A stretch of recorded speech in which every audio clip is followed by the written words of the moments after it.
suyетін бұлттарға шағаны қас болыпты. Қолынан келгенше кедейлерге қол ұшын беріп, жарлы жақбайларға жақсылық жасапты. Мұндай адамды ел қалай жақсы көрмесін. Уақыт өткен сайын ел арасында ол кісінің беделі өсіп, атағы жан жаққа кеңінен тарай бастайды. Мұны көрген байлардың іші тұз құйғандай ашиды. Бірақ Беназар батырдың адуынан қорқады. Қанша дегенмен кедейлердің ауыр тұрмыстары Беназар батырды ойлантпай қоймайды. Ақыры бір тұжырымға келіп, ен далаға егін салуды көздейді. Ол үшін шөл далаға су шығару қажет, әрі ойлап, бері ойлап, шу өзеніне бөгеу салмақшы болады. Сөйтіп бүкіл ел қосып үлкен канал қаздырады.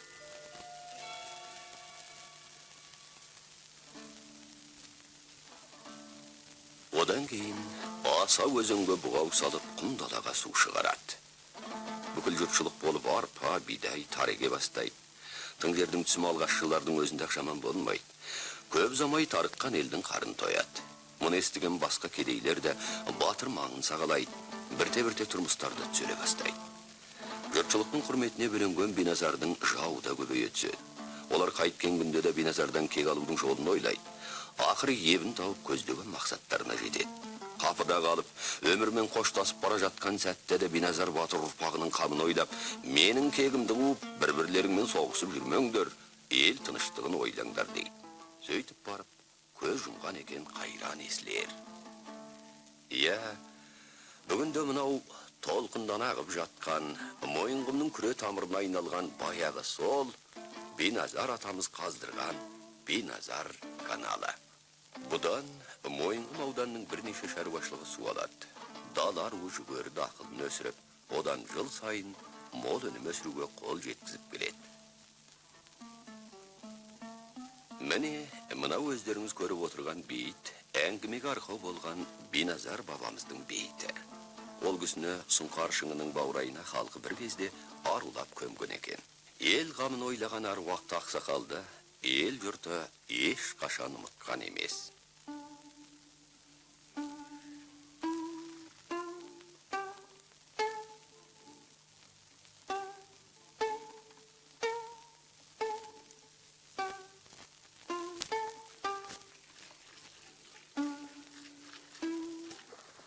Өзіміз тілге тиек етіп отырған Хантау қой совхозының негізі сонау 1929 жылдары қаланған болатын. Ең алғаш олар Ұзынтоғай колхозды ұйымдасты. Ел жұрттың еңсесі енді көтеріліп келе жатқанда, Голощекиннің кіші октябрь революциясының науқаны басталып, қазақ даласын қайғы тұманы басты. Шолақ белсенділердің білместігінің кесірінен қисапсыз қателіктер жіберілді. Шашал десе басалатын күн туды. Мұның арты халықтың ашаршылыққа ұшырауына әкеп соқты. Ендендірге көтеріп келе жатқан Ұзынтоғай колхозының тұрғындары тоз-тоз болып тарап кетті. Бірі қырға, бірі ойға тартып, өлместің қамын ойлады. Бірақ ашаршылықтың алапат құрсауынан көпшілігі құтыла алмады. Дегенмен, тірі адам тіршілігін жасайды. Елде сәл ғана жағдай түзеле бастаған кезде дәм-тұздар барлары туған ауылдарына қайта оралды. Колхоз құрылысына кірісіп, шаруашылық жұмысын жандандыра бастады. Одан кейін бірнеше колхозға бөлініп, кейін Көктерек қой совхозының бөлімшесі болды. Ал 1980 жылдардың бас кезінде Коминтер бөлімшесі өзінше отау тігіп, жеке Хантау совхозы болып құрылды.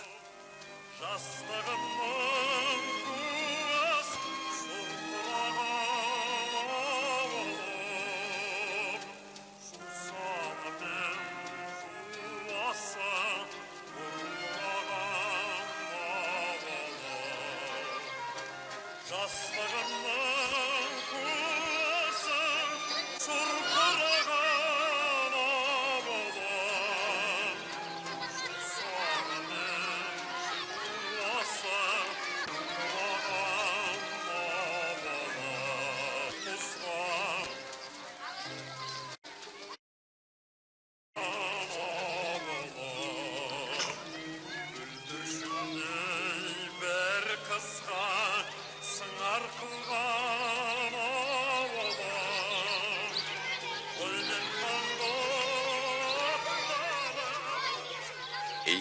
Елдің елдігінде, ердің елдігінде танытатын еңбек. Мойынғы өңір жайлы сөз бола қалғанда, 2 мәрте социалистік еңбегер атанған Жазылбек Қуанышбаевтың есімін атап өтпеске әсте болмай. Жазекеңнің шәкірттері бұл шаруашылықта да көптеп саналады. Солардың ішінде социалистік еңбегерлер Құдайберген Біртаев, Шоман Шәріпбаев, орденді шопандар Бихан Оспанов, Мағауия Сыбанбеков, Исан Күлшебаев, Өрісбай оңласыныптардың есімін ерекше атап өтуге болады. Мына өздеріңіз көріп отырған Жазекеңнің сенімді шәкірттерінің бірі Шоман Шәріпбаевтың отары. Еңбек жолын әкенің ақ таяғын алудан бастаған ол бүгінде аудандағы алдыңғы қатарлы шопандардың бірінен саналады.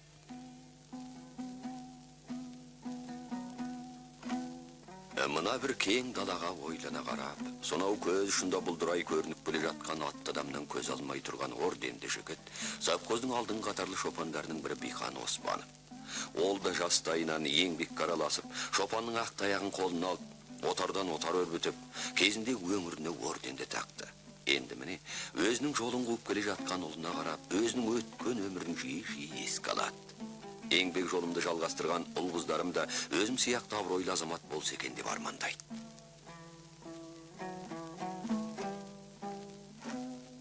Ал мынау, отар соңында ойланып тұрған жігіт ағасы, осы шаруашылықтың алдыңғы қатарлы шопандарының бірі Жұмахан Жекенов. Өзінің еңбек жолын механизаторлықтан бастаған Жұмахан соңғы жылдары өз жүрек қалауымен екінші тың қой шаруашылығына келген болатын. Алғашқы жылдардан бастап еңбек жемісіз болған жоқ. Бүгінде ол шаруашылық шопандарының алдыңғы сапынан көрініп келе жатқан еңбек озаты. Жанболат Дуев та осы ауылдың түлектерінің бірі. Мектепті ойдағыдай бітіріп, ауыл шаруашылық саласында әртүрлі жұмыстар атқарды. Ал кейіннен шопан таяғын қолына алып, өзінше бір отар қой қабылдап алды. Рас, алғашқы кездері жүрек сүнгенде болатын. Бірақ келе-келе өз еңбегінің жемісін көріп, шопандардың алдыңғы қатарынан көріне бастады. Оған өмірлік жара Амангүл мен анасы Бодауды үнемі қол ұшын беруде. Міне, 1990 жылдың қой төлдету кезеңінде де Жанболат табыс биігінен көріне білді.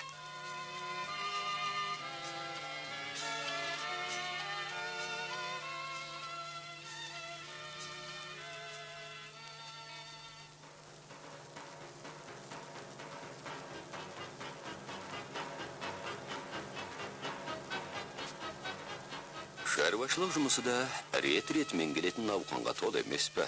Қыста мал қыстату науқанын өткөрсе, одан кейін қой төлдету науқаны келеді.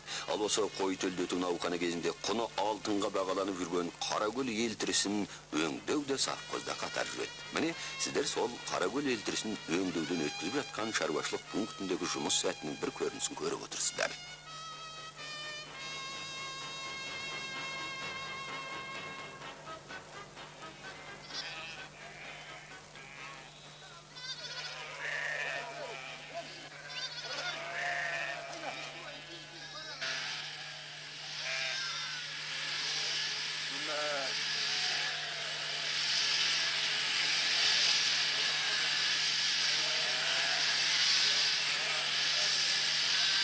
Ал мынау жабайы кезеңін орналасқан шаруашылықтың қарқын пункті. Әрбір көктемде мүлгіген дала төсі еңбек түбіріне бөленеді. Совхоздың бірнеше мыңдаған қойлар осы қарқын пунктінен қырқылады.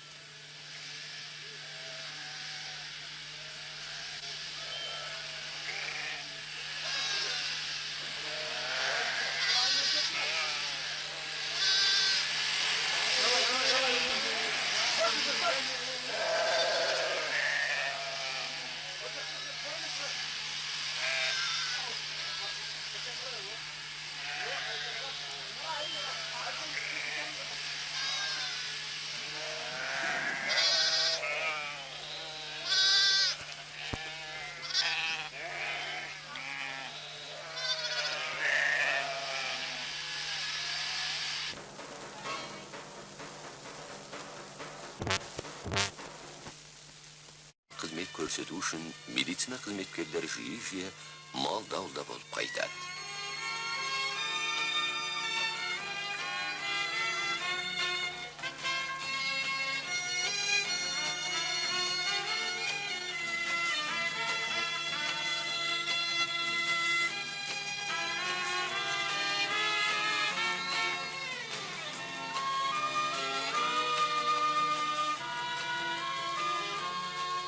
Savxozdың жылжымалы моншасы да Шопандар ауылында жиі болады.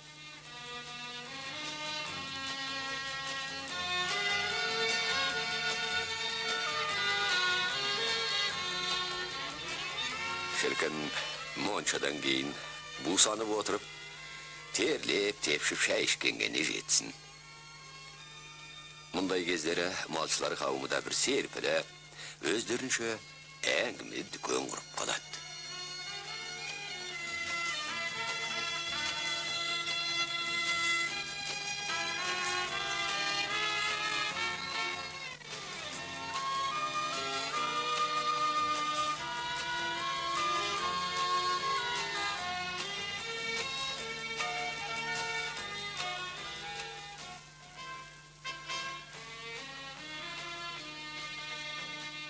Исабек Әйтешев, ол шаруашылықта 30 жылдай шопан болған алдың қатарлы еңбек озаттарының бірі. Сондықтан да болар, достар оны ерекше құрмет тұтады. Жаңалыққа жаны құмаржан газет журналдардың келуін үнемі асыға күтеді. Осы жолғы сапарында мәдениет қызметкерлері озат шопан Исабек Әйтешевтің ауылынан бастады.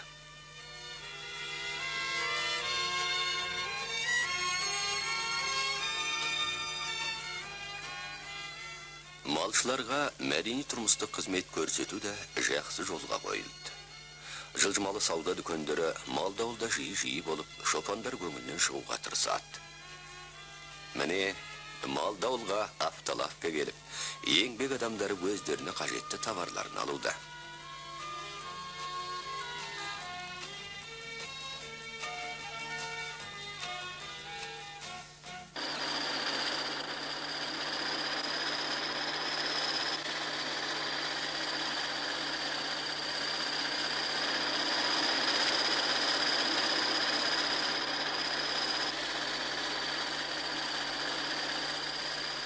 Хантау совхоз тек мал шаруашылығымен ғана емес, сонымен қатар дәнді дақылдар өсірумен де айналысады. Хантауының қойнауындағы лекер учаскесі әрбір көктем сайын ерекше бір түрге бөленеді. Қыс бойы мүлгіп жатқан дала төсіне ондаған техникалар келіп, ең дала төсіне мол ризық несібесін себеді.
Savkoz еңбеккерлері соңғы жылдары далар ұжғыр дақылын өсіруге де екші көңіл бөле бастады.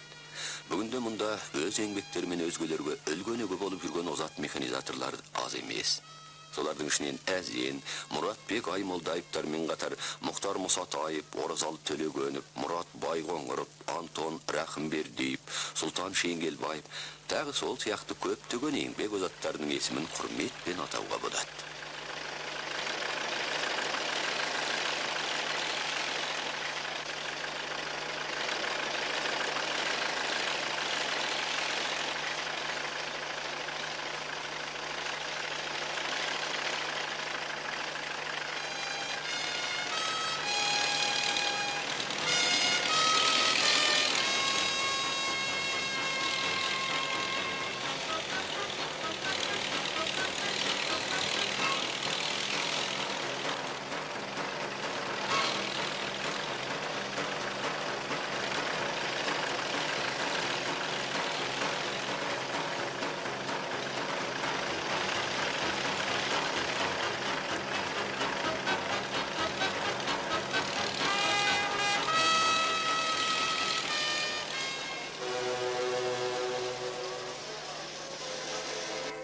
Наурыз той, көптем тойы, көңіл тойы, жақсылық болсын дейтін өмір бойы, аянбай наурыз қарнап шалып жатыр бар болса қорасында кімнің қойы. Шаттықтың дариясын кешесің бе, ақ қаптың аузын бүгін шешесің бе, баяғы бабам кірген аппақ үйлер көбейді қазағымның көшесінде. Кір сонда, дастарханның дәмінен тат, табада дархандықтан жаның рахат. Аяла ватананың ақ мейлі, көңіліңді көтереді бір махаббат. Барады нұрға толып мұна мекен, сен оған өнеріңмен ұна көкем, тіріге бақ тілейтін күнің келді, өліге иман тілеу кінә мекен. Ия, кім кімнің де болсын, ара қалпышылдай уақыт салып, халық мерекесі ретінде қайта оралған наурызды асыға күтетін әдет. Өйткені бұл сағынтып жететін көктем айы, қазақша жыл басы. Ал жаңа жылдан қай адамның болмасын мол қуаныш, зор үміт күтетіні бесенеден белгілі. Әрбір жыл сайын наурыз тойын хантаулықтар зор қуанышпен қарсы алады. Иә, сол күні Хантауының баурайындағы жиектің жазира жазық даласы ерекше бір қуаныш құшағына енеді. Қанаттаса тігілген ақ боз үйлердің, майна жиналған жұрттардың жүздерінен қуаныштың ілеп ескендей. Әрқайсы бір-бірлерін наурыз мерекелерімен құттықтап, ақ жарылқап мереке күнінде жайдар жазира мінез танытқандай. Біреулері ән салса, ендері күй тартады. Қай жағына қарасаң да, жүздерінен қуаныштың нұры ескен ауылдың абзал азаматтары.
Отан соғысының алғашқы жылдарында осы ауылдан жүздеген азамат ел қорғауға аттанды.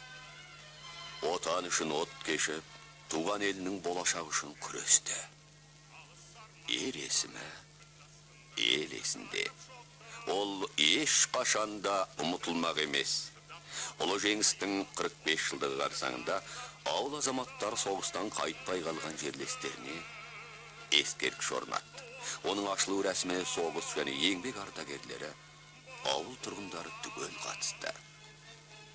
Отан үшін от кешкен жерлестерін бір сәт үнсіз тұрып естерін алды.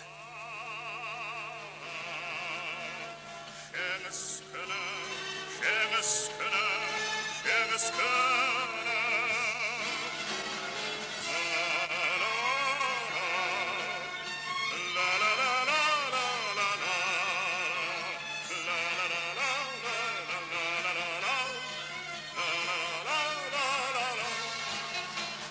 Күні-түні артен қарап тұрмады, отанымыз көзін бір сәт жұмбады. Күні-түні өлем деген жоқ айда, осы күнді жақындап қалайда. Мынау жеңіс күні, отқа шыдатқан бола қуанып, шашағарған сынақтан алы қуанып, шаттандырып жылатқан. Шаруашылық жұмысы да рет-ретімен келетін науқанға толы емес пе? Мына бір көріністен сіздер қысқы мал азығын дайындап жатқан еңбек адамдарының тіршілік тынысымен таныса аласыздар. Олар осылайша еңбек етеді.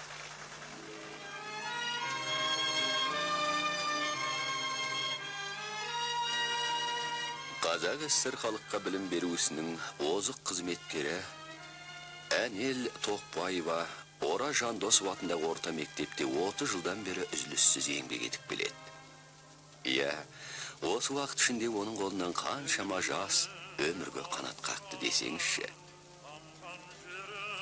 Ауылына қарап азаматын таны демекші, ауыл көркіде жыл өткен сайын жаңарып келеді.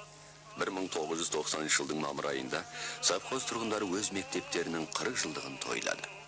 Оған республикамыздың түкпір-түкпірінен көптеген мектеп түлектері жиналды. Айта кетер бір жайт, осы 40 жылдық қарсаңында жаңа үлгімен салынған еңселі мектеп үйі пайдалануға берілді.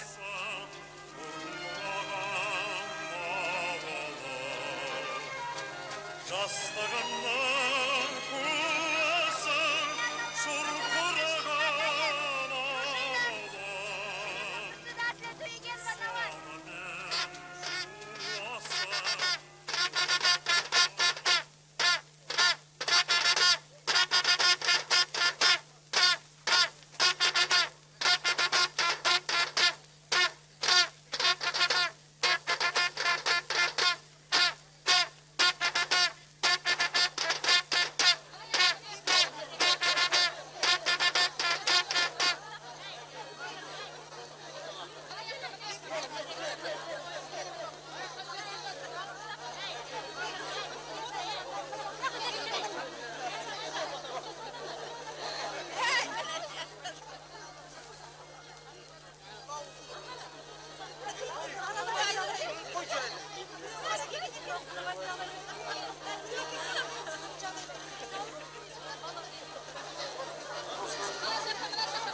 Оқушылар пұл жоғы берілсін.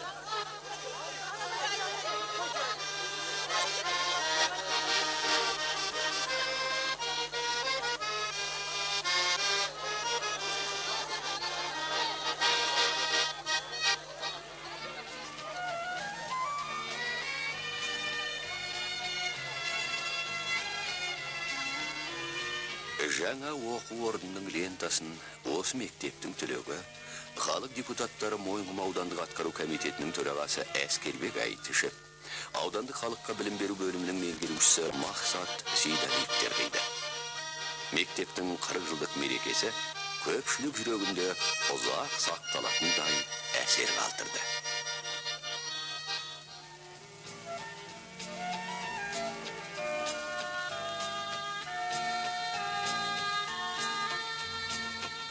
Kantau совхозuna babamız Binazar Batır'dın есімін беру жөніндегі қаулы қабылданды. Қазақта жақсыдан шарапат деген дана сөз бар. Еше ел жұртқа шапағатын тигізген Binazar баба есімі еш қашанда ұмытылмақ емес. Оның ұрпақтары да